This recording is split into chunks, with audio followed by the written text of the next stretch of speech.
Hosanna au plus haut des cieux, que notre roi soit glorifié.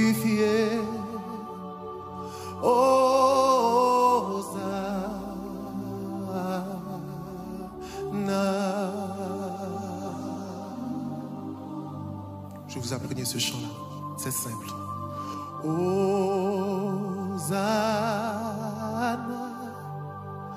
au plus haut des cieux, que notre roi soit glorifié.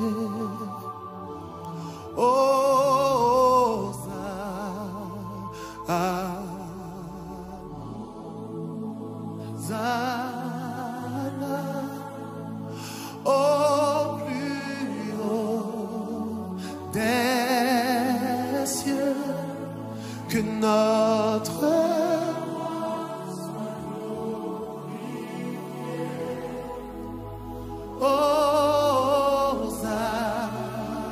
Hosanna, Hosanna,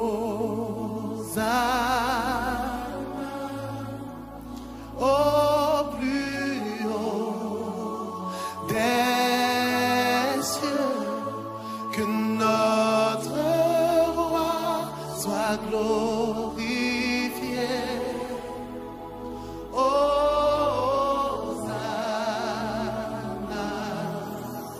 Hosanna. Vous voulez chanter avec moi?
Yes. À lui la majesté, à Jésus soit louange, honneur et gloire.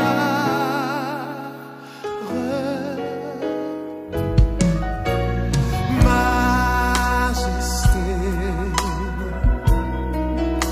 suprême autorité. Alléluia. Tu haut des cieux.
Donc, à la vôtre.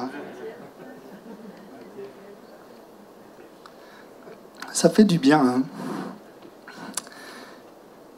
Alors, je vais vous partager quelque chose. Et si ça ne vous plaît pas, et que vous avez à lapider quelqu'un, attendez le troisième orateur qui s'appelle Étienne. Dans la Bible, donc, il y a un certain Étienne qui a été lapidé. Donc gardez vos pierres, ne les jetez pas maintenant, mais gardez-les pour après. Je vous remercie d'avance. Étienne, je ne sais pas si tu remercies ce que... Et je vais lire donc dans Jean 4, versets 13 et 14. Jésus lui dit « Quiconque boit de cette eau aura encore soif. » C'est vrai, j'ai encore soif. Mais celui qui boira de l'eau que je lui donnerai n'aura jamais soif. Et l'eau que je lui donnerai deviendra en lui une source d'eau qui jaillira jusque dans la vie éternelle. Notre Dieu souhaite que nous soyons une source. Il souhaite que notre verre, notre source nous-mêmes, soit pleine.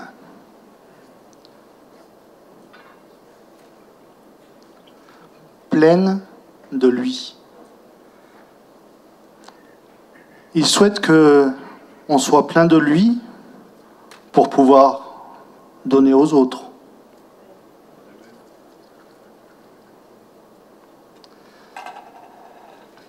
Mais si en donnant aux autres, on ne retourne pas à la source, il arrive un moment où le réservoir est vide. Et donc, on va voir plusieurs choses ce matin. Et ce que Jésus souhaite, c'est que tous, on s'adresse à lui, qui est la source principale. Oui, vous pouvez aller voir les uns et les autres qui sont pleins de Dieu. Et c'est avec joie que les uns et les autres et nos pasteurs se donnent vraiment à fond pour chacun de nous. Mais ce que Jésus souhaite, c'est que vous soyez tous pleins, que l'on soit tous pleins de lui. Et si on est plein de lui, alors on peut remplir d'autres. Mais au lieu qu'un réservoir se vide, si tout le monde est plein, il y a une répartition.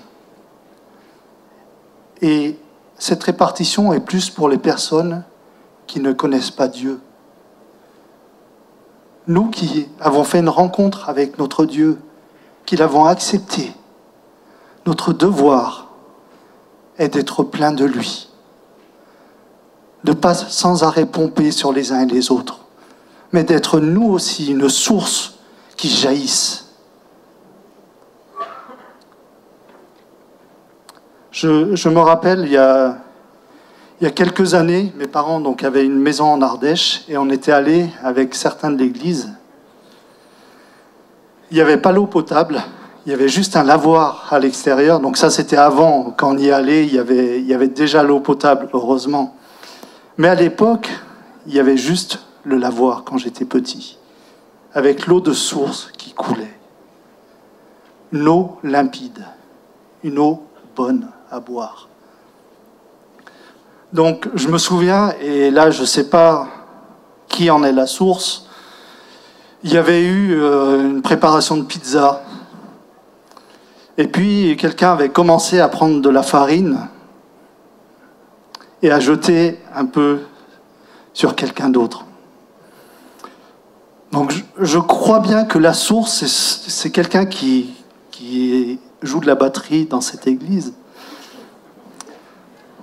Donc je crois que j'ai raison parce qu'il est en train de se cacher. Donc peut-être que la source venait de là. Et on a passé des super moments. Donc là, c'était une petite boutade, bien sûr. Il y a plusieurs sources. La source de notre Dieu, mais il y a d'autres sources. Dans le psaume 36, versets 7 à 10, « Combien est précieuse ta bonté, ô Dieu, à l'ombre de tes ailes. Les fils de l'homme cherchent un refuge, ils se rassasient de l'abondance de ta maison, et tu les abreuves au torrent de tes délices. La source principale est notre Dieu. »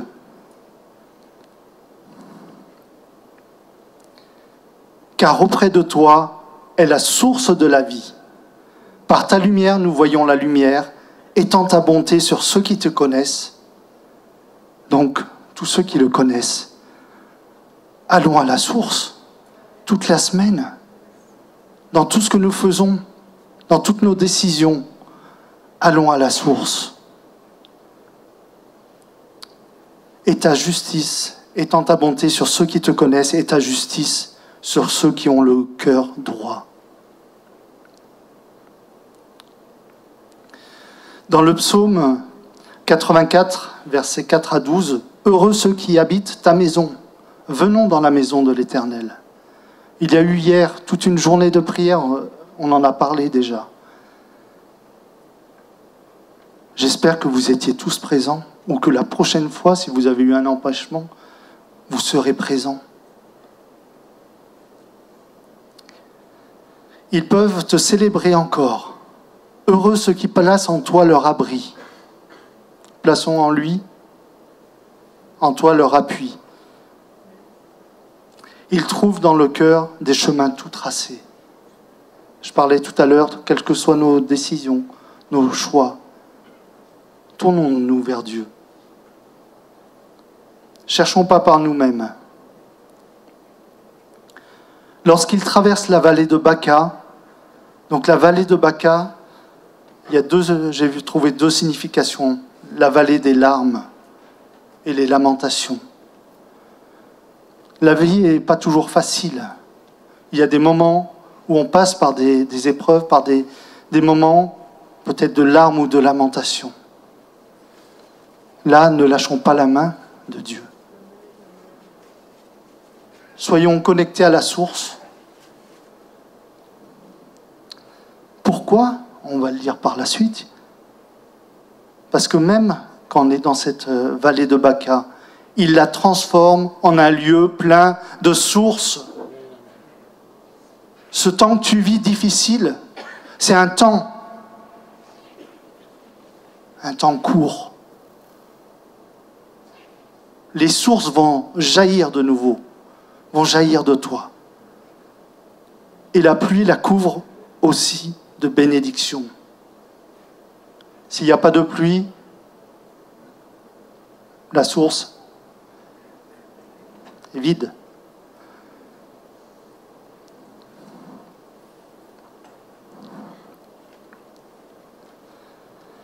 Leur force augmente pendant la marche et ils se présentent devant Dieu à Sion. Sion aussi, j'ai trouvé plusieurs significations. Ensoleillé, mais présence et bénédiction de Dieu. Pour avoir des bons légumes, il faut du soleil et de la pluie. Enfin, les bons légumes pour les autres, hein. Ceux qui me connaissent savent que c'est pas trop mon truc. Quoique, peut-être qu'avec l'âge... Et j'ai peut-être trouvé la signification, mais je ne la dirai pas aujourd'hui. Ça revient encore à cette maison en Ardèche, peut-être. Donc, ensoleillé, présence et bénédiction de Dieu. Allons chercher tout cela auprès de Dieu, à la source. Dans le psaume 84, versets 4 à 12, « Éternel, Dieu des armées, écoute ma prière. » Donc, pour qu'il écoute ma prière, il faut venir prier. On peut prier à la maison, il n'y a pas de souci, au contraire, on n'est pas 24 heures sur 24 à l'église. Mais quand il y a des rassemblements, quand il y a des réunions de prière, soyons présents. Prête l'oreille, Dieu de Jacob. toi qui es notre bouclier, vois, ô Dieu, et regarde la face de ton oint. Mieux vaut un jour dans tes parvis que 1000 ailleurs. Donc soyez présents dans ces moments-là. Donc la prière, et je vais aussi dire, rechercher sa présence, donc la source pour être auprès de Dieu, c'est la prière, c'est une des sources. L'autre chose importante, c'est la Bible, la parole de Dieu. Et s'il y a des personnes qui n'ont pas de Bible dans ce lieu, je vous invite à demander soit à l'accueil, soit à la bibliothèque, et on vous aiguillera. Peut-être qu'il y en a aussi à disposition, je ne sais pas. Voyez avec l'accueil. Mais prenez une Bible et lisez-la. Priez. Je préfère me tenir sur le seuil de la maison de mon Dieu plutôt que d'habiter sous les tentes de la méchanceté. La source est bonne ou pas bonne. Moi qui circule beaucoup en voiture, des fois je vois que certaines sources ne sont pas bonnes avec les réactions des uns et des autres. Ne soyons pas comme ça. Soyons pleins de Dieu. Car l'Éternel est un soleil et un bouclier. L'Éternel donne la grâce et la gloire. Il ne refuse aucun bien à ceux qui marchent dans l'intégrité.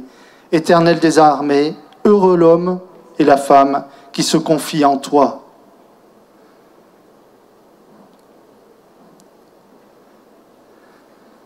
Dans le psaume 87, verset 7, ceux qui chantent et ceux qui dansent s'écrient, toutes mes sources sont en toi. J'espère que ce matin, vous n'avez pas seulement chanté et dansé comme ça parce que c'était de la bonne musique, mais parce que votre source est en l'Éternel. Et de cette source-là, alors tu peux chanter, danser, te réjouir et lui rendre gloire. Il y a un chant qui dit « Oh, prends mon âme, prends-la Seigneur, et que ta flamme brûle en mon cœur. Que tout mon être vibre pour toi, Seigneur, quand je suis connecté à la source. Sois seul mon maître, ô divin roi, source de vie, de paix, d'amour. Vers toi je crie, vers toi je me tourne, Seigneur. J'ai besoin de toi, que tu me remplisses, toi qui es la source. Vers toi je crie la nuit, le jour. Entends ma plainte, sois mon soutien. Si ce matin vous avez besoin de soutien, tournez-vous vers la source, vers Jésus. Calme ma crainte, sois mon seul bien.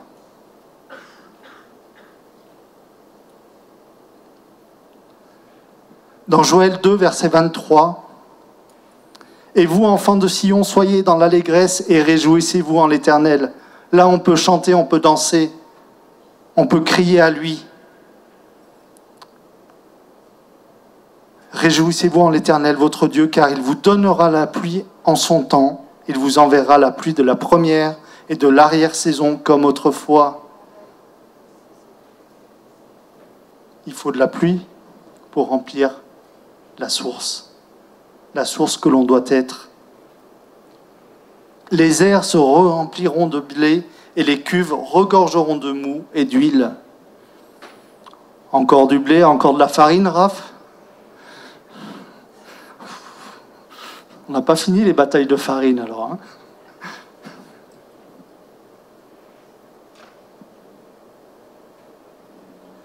Dans Proverbe 4, versets 20 à 27, « Mon fils, sois attentif à mes paroles, prête l'oreille à mes discours, qu'ils ne s'éloignent pas de tes yeux, garde-les dans le fond de ton cœur, car c'est la vie pour ceux qui la trouvent. c'est la santé pour tout leur corps. Vous avez besoin de la santé? La source, c'est Jésus.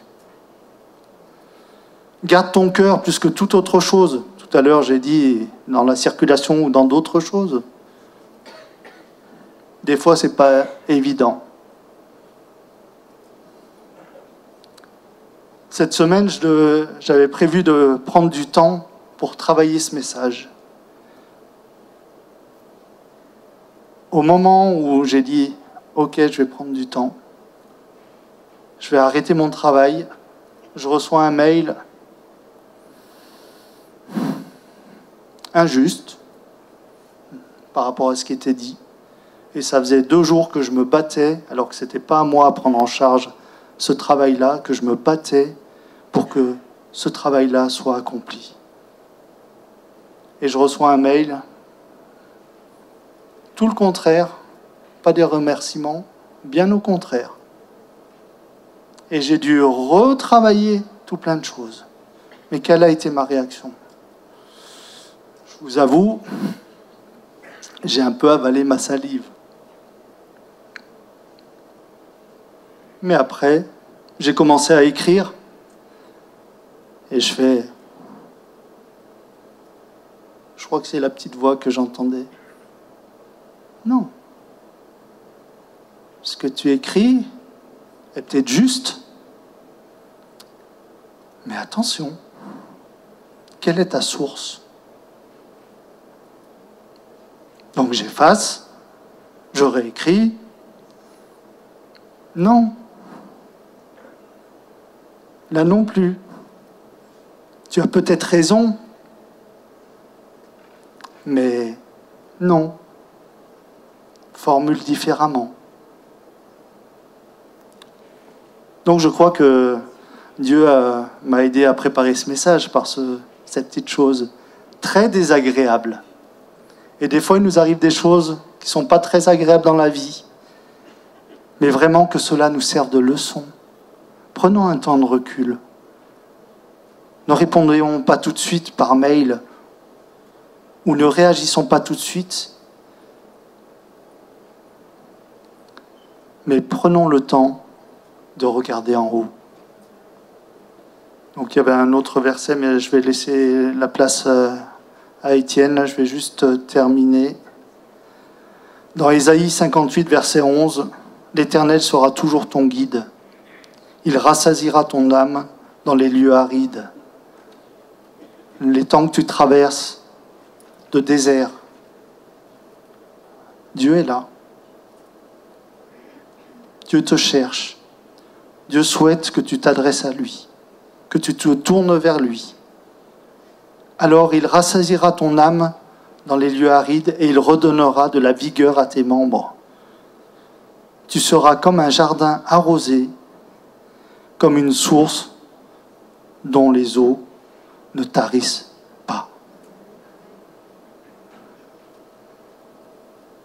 Si on ne se tourne pas vers Dieu, notre source va tarir. Mais si on se tourne vers lui, on sera comme un jardin arrosé, comme une source dont les eaux ne tariront jamais. C'est bon d'entendre la parole de Dieu à plusieurs voix.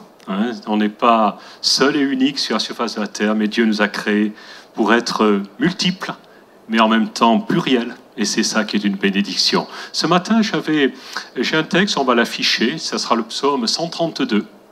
Et certainement, je souris toujours quand on apporte les uns et les autres la parole de Dieu, parce qu'il y a tout à coup des choses qui se superposent magnifiquement bien, parce qu'il y a entre nous le même esprit qui agit.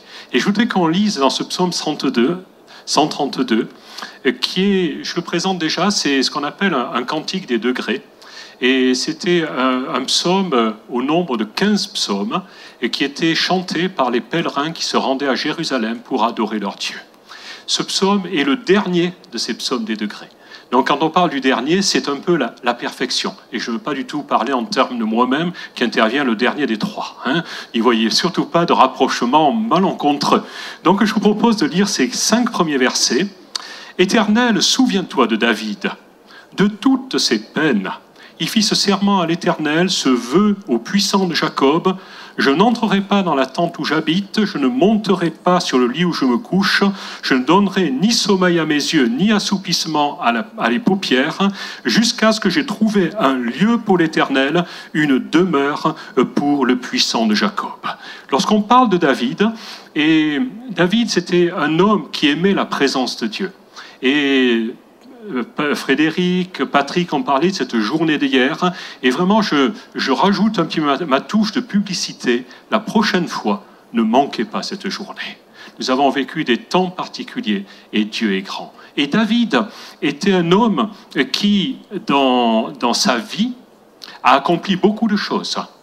Mais la chose principale qu'il a accomplie, eh bien, c'est celle que nous venons de lire, c'est-à-dire de trouver un lieu pour l'Éternel, un lieu pour l'Éternel. Et il a passé sa vie à chercher ce lieu pour l'Éternel. Et il a fini par trouver ce lieu. On parle beaucoup de Salomon, son fils, mais David est celui qui a trouvé le lieu, qui s'appelle, comme ça a été dit il y a quelques instants, la montagne de Sion. Et cette montagne de Sion, qui est encore présente, bien entendu, sur la terre, à Jérusalem, eh bien, c'est cette montagne où a été édifié d'abord le tabernacle de David, puis le temple. Et ce matin, je vous invite à trouver un lieu où installer votre Dieu dans votre vie. Je pensais à cela hier, et il y a quelque temps, j'ai changé de véhicule. C'est tout à fait anecdotique.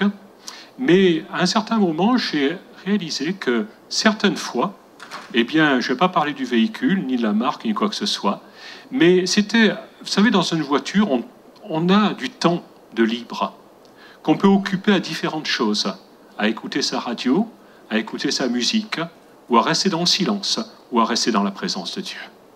Et personnellement, cette dernière option, qui n'est pas une option, eh bien, il y a certains moments, je me disais, mais c'est pas... j'avais une voiture avant, j'avais plus de facilité dans la présence de Dieu.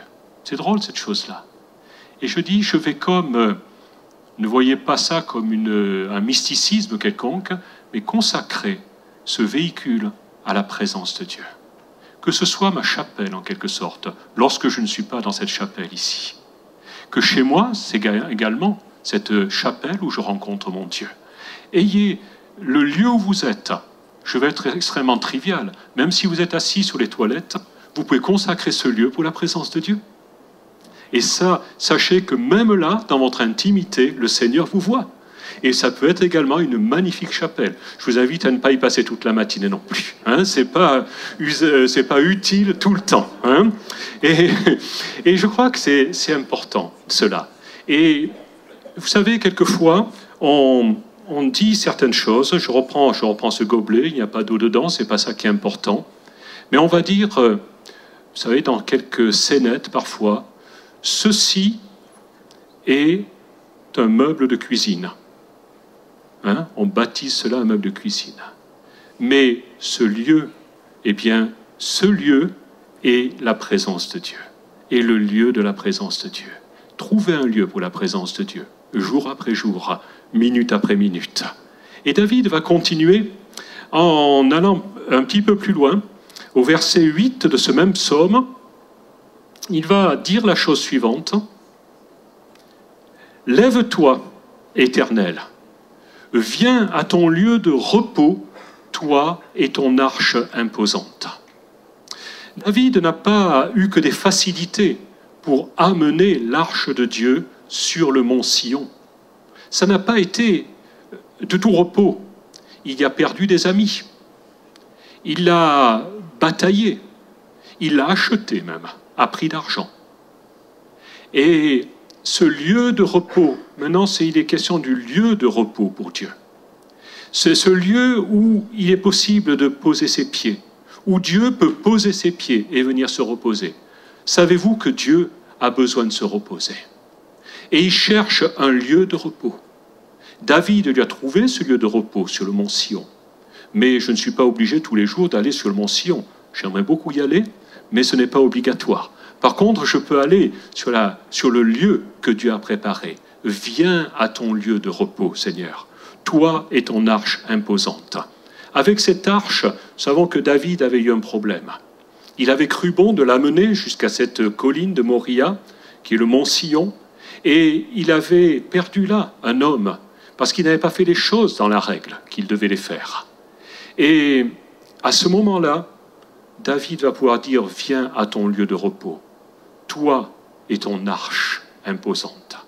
Cette fois, tu peux y être. Je n'ai pas de crainte vis-à-vis de toi. Tu peux entrer dans ce lieu.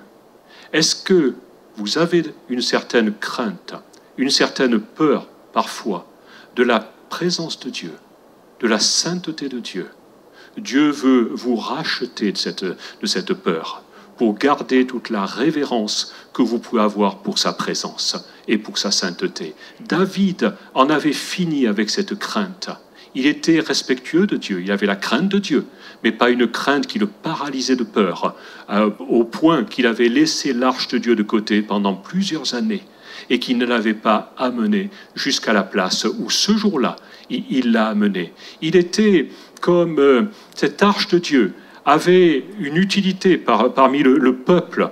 Et c'était même à un certain moment dans le livre des Nombres, nous n'allons pas citer cet endroit, il nous a dit que Moïse a suivi. Vous savez que quand le peuple d'Israël, au travers du désert, devait aller jusqu'à un endroit, eh bien, il y avait une certaine colonne de nuée qui s'élevait du sol, qui, jusqu'à quelle hauteur, je ne sais pas, et on savait qu'il fallait partir.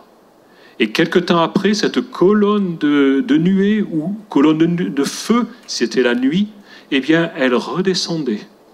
Et on savait que c'était là qu'il fallait camper. Et dans ce livre des Nombres, au chapitre 10, au verset 33, on ne va pas l'afficher, ce n'est pas nécessaire, il est dit que cette colonne, cette arche de Dieu, qui suivait cette nuée, eh bien, elle est allée pendant 3 jours, pour trouver au peuple un lieu de repos. Le lieu où la colonne de nuée est descendue et où on a déposé l'arche de Dieu à cet endroit-là. Cette arche qui contenait les tables de la loi, qui lorsqu'elle était installée, reposait, portait ce qu'on appelle le propitiatoire, c'est-à-dire le sang qui était répandu avec ses chérubins au-dessus. Tout ceci était dans le lieu très saint. Personne ne le voyait. Lorsque l'on se déplaçait, même on enveloppait l'arche pour que personne ne la voie, sous peine de mourir. Il y avait donc une sainteté qui était énorme. Et David va, au bout de quelques années, être à nouveau réconcilié avec la sainteté de Dieu. Est-ce que ce matin, vous êtes réconcilié avec la sainteté de Dieu? Ou alors Dieu est quelqu'un dont vous avez peur, que vous craignez outre mesure? David n'était plus dans ce cas-là. Mais à ce moment, et si vous avez encore cette crainte, eh bien demandez donc au Saint-Esprit de vous donner vraiment sa paix, sa tranquillité. Vous n'êtes pas saint, je ne suis pas saint. Peut-être y a-t-il un saint au milieu de nous, je ne sais pas, qui se manifeste. Non, personne ne bouge. Peut-être derrière les écrans, je ne sais. Mais moi, je ne le suis pas. Par contre, le Saint-Esprit saura lui-même vous dire où est le lieu de sa sainteté. Et en faisant cela, je pense à l'exemple de Noé, cet homme qui était, lui, dans l'arche. Une arche de salut, une arche de secours. Et qui, lorsque le déluge a été terminé, a pris un corbeau, il l'a fait partir. Le corbeau, il est revenu 2-3 fois, après il n'est plus revenu. Et puis après, il a envoyé une colombe. Cette colombe, la première fois, elle est revenue. Et Noé a su que ce n'était pas le moment de sortir de l'arche, parce que l'eau n'avait pas disparu.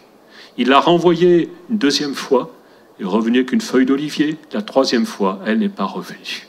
Et lorsqu'elle n'est pas revenue, eh bien Noé a su, par le Saint-Esprit, cette colombe, symbole du Saint-Esprit, lui a dit, c'est le moment de sortir. Si vous ne savez pas que faire ou quoi faire, où faire, où aller, eh bien, envoyez donc la colombe. Saint-Esprit, conduis-moi. Saint-Esprit, montre-moi si cette chose est bonne pour moi ou si elle ne l'est pas. Peut-être le sera-t-elle plus tard, peut-être le deviendra-t-elle, mais jusqu'à présent, j'ai besoin d'entendre ta voix. Noé, lorsqu'il a fait cela, lorsque la colombe n'est pas revenue jusqu'à lui, il a su que c'était le moment d'enlever la couverture de l'arche, de sortir, que la vie allait reprendre sur la terre. Et celui sur lequel la colombe est venue se poser, savez-vous qui est ça? Jésus. Celui qui, dans les eaux du Jourdain, a reçu ce baptême de la part de Jean-Baptiste, et sur lequel, eh bien, s'est manifestée toute la seigneurie du Seigneur. La colombe du Saint-Esprit est venue. Et le Père lui-même a dit, « Celui-ci est mon Fils bien-aimé, en qui j'ai mis toute mon affection. » David, avant cela, était un précurseur et savait qu'il n'avait plus à avoir crainte de la sainteté de Dieu, mais qu'il pouvait maintenant l'adorer en toute liberté. Et ça, c'était une grande nouveauté. Et si je vais un petit peu plus loin, eh bien, je peux dire également qu'un homme, lui, craignait, avait peur, très peur, de son Dieu. Cet homme, c'était Adam. Jusque-là, au début, Adam était se promener régulièrement dans ce jardin d'Éden que Dieu avait planté. Dieu venait le visiter chaque soir. Il n'avait aucune crainte, jusqu'au jour où il a péché. Et le jour où il a péché, Dieu est venu comme les autres fois et a dit, « Où es-tu, Adam? Où es-tu » Chaque soir, il n'avait pas besoin de poser cette question. Adam venait spontanément à sa rencontre. Mais ce jour-là, il y avait un voile qui s'était établi. Ce n'était pas la colonne de nuée cette fois-ci, c'était le voile du péché. Et s'il y a quelque chose dans notre vie qui peut nous priver de sa présence et nous faire dire comme Adam, « J'ai entendu ta voix et j'ai eu peur », à ce moment-là, il faut ôter cela de votre vie. Parce que le Seigneur veut vous parler directement. Il veut s'adresser à vous, mais il veut le faire en enlevant ce voile qui peut vous séparer de sa présence. Et je vais un petit peu plus loin, au verset 14 de ce psaume 132. Il nous est dit, c'est l'Éternel a choisi, verset 13, l'Éternel a choisi Sion, il l'a désiré pour son habitation. Là, c'est un mot différent de ce qu'on avait avant, et c'est mon lieu de repos à toujours. Mon lieu de repos à toujours, j'y habiterai car je l'ai désiré. Lorsque David va écrire ces mots, va les chanter même, eh bien, Dieu est celui qui est là et qui va dire « c'est mon lieu de repos ». Cette colombe n'avait pas trouvé de lieu de repos où poser ses pieds au départ. Pour Adam, il n'y avait pas de repos non plus. Mais là, Dieu va dire « c'est là mon lieu de repos ». Et savez-vous où Dieu veut instaurer son lieu de repos? Certes, dans ce lieu où nous sommes ce matin, un lieu béni, mais également dans chacune de nos vies, dans nos voitures, dans nos toilettes, permettez-moi à nouveau l'expression, mais en tout lieu où nous sommes, ce lieu consacré, c'est le lieu de repos où Dieu veut habiter. Au début du psaume, David cherchait une demeure pour l'Éternel.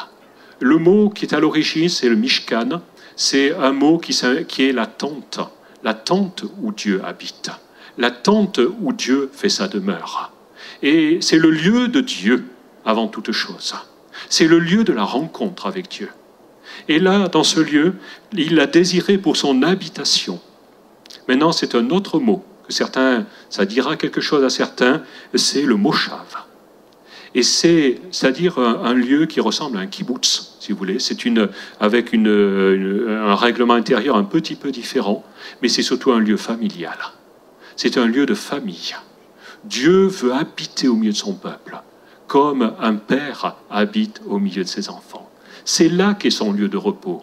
À un certain moment, Jésus a pu dire à ses disciples qui étaient autour de lui, c'était un moment où il y avait les choses allaient merveilleusement bien, mais il s'est aperçu que ces 12 hommes étaient fatigués.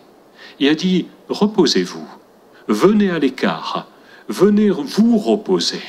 Et il les a amenés dans un lieu désert, et ce qui s'est passé, c'est que le repos s'est transformé en une multiplication de pain pour 5000 personnes. Autrement dit, le repos auquel il voulait les amener, c'était un repos qui était multiplicateur. Et en cela, eh bien, je voudrais juste, et j'arrive au bout de ce que j'avais à vous dire, eh bien, je vais reprendre le texte de Frédéric. Ce n'est pas fait exprès. Mais le Seigneur sait très bien ce qu'il a à nous dire. Si je retourne dans le psaume 87, et on reviendra peut-être dans le psaume 132 ensuite, dans le psaume 87, voilà ce qu'il est dit, chapitre 87 et verset 5. De Sion, il dit, l'Éternel dit, tous y sont nés. Tous y sont nés. Il y a eu des naissances. C'est lui, le Très-Haut, qui l'a fermi. L'Éternel compte en inscrivant les peuples. C'est là qu'un tel est né. C'est là que la France est née. Ceux qui chantent comme ceux qui dansent s'écrient « Toutes mes sources sont en toi ». C'est quand même particulier quand même. Il n'y a que le Seigneur pour faire une chose pareille. Je vous assure que c'est marqué sur mon papier, psaume 87. Je ne l'ai pas marqué à la sauvette pendant que Frédéric était en train de le dire. Ça aurait pu être ça aussi, et je n'aurais même pas à en rougir. Mais ce qui est sûr, c'est que ce lieu que Dieu a préparé, que David a préparé sur le mont Sion et qui existe réellement, et qui a abrité le tabernacle de David, qui a abrité le temple de Dieu, de Salomon, eh bien ce lieu, David est là, l'a construit. Et l'Éternel compte les peuples. Il les compte comme pour dire, tiens, celui-là, il est au bénéfice également de mon salut. Israël est au bénéfice du salut de Dieu, bien entendu, Dieu l'a choisi. Mais en même temps, il a choisi notre pays. Il a choisi notre nation. Il a choisi notre ville, nos villes, chacune en particulier. Il nous a choisis, nous, individuellement, en disant, tu es né dans cet endroit, mon lieu de repos, le lieu où je viens me reposer, c'est l'endroit où tu as vu le jour, où tu es né pour moi, où tu es né peut-être de nouveau. Et surtout, eh bien, quand il dit cela, eh bien, tous y sont nés. Autrement dit, c'est ce que va dire à Nicodème également. Eh bien, si un homme ne naît d'en haut, ne naît d'eau et d'esprit, l'eau revient toujours, d'eau et d'esprit, il ne peut entrer dans le royaume de Dieu. Ce matin, je voudrais terminer sur la fin de ce psaume 132. Parce que lorsqu'on a dit tout cela, à quoi ça sert ? À chercher le lieu de repos de Dieu. Et je vous invite à le rechercher, mais simplement pour vous reposer, fermer la porte, fermer les rideaux, et vous tenir comme ça, nuit et jour, solitaire dans la présence de Dieu, mais pas du tout. Puisque lorsque nous terminons ce psaume, à partir du verset 14, eh bien, Dieu va dire, c'est mon lieu de repos pour l'éternité, à toujours. J'y habiterai car je l'ai désiré. Je comblerai de bénédictions ses ressources. Je rassasierai de pain ses pauvres. Je revêtirai de salut ses sacrificateurs. Et ses fidèles pousseront des cris de joie. Là, j'élèverai la puissance de David. Je préparerai un successeur à mon Messie. Je revêtirai de honte ses ennemis. Et sur lui brûlera mon diadème. C'est tout ce que Dieu fait sous son plan.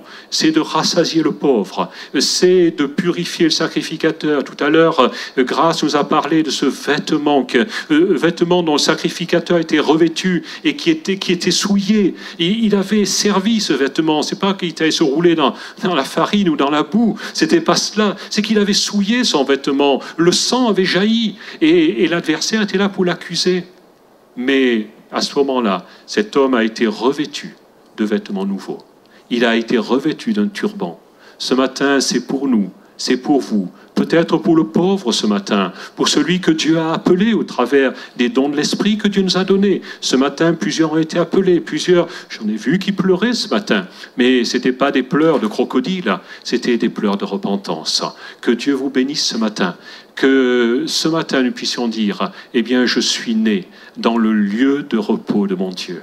Et lorsque mon Dieu m'invite à me reposer, ce n'est pas juste pour mettre les pieds en éventail, mais c'est pour entrer dans tout ce qu'il a préparé, pour me revêtir de salut, pour que j'entre dans la dispensation de celui qu'il a envoyé, à savoir Jésus-Christ.